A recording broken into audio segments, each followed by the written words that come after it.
Hello everyone. Is your Windows 10, 11 PC or laptop is locking automatically? If yes, then this video is for you. I will show you step by step how to troubleshoot this issue. So let's quickly get started. Simply open the control panel, guys. Just search for control and then open the control panel. And in the view by section, if you have selected like this, just select them to large icons. Then go to the power options. And once you have go to the power options, choose whatever plan you have chosen here. In my case, I have chosen the balanced one. So click on change power plan and make sure turn off display never. If it is like this 1 minute, it will automatically be off. So click on never. All the options should be never here. Then click on save changes.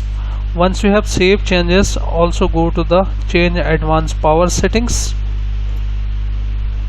Okay, and in here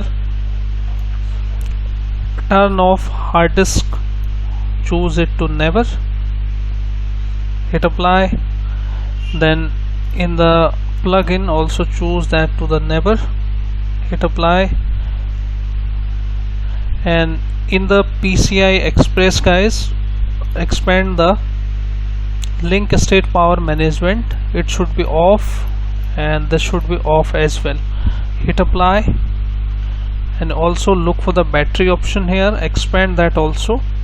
And critical battery action, it should be let me choose here this option, plugged in, should be do nothing. Okay, and then scroll down and look for low battery action, select that and select them both, should be do nothing.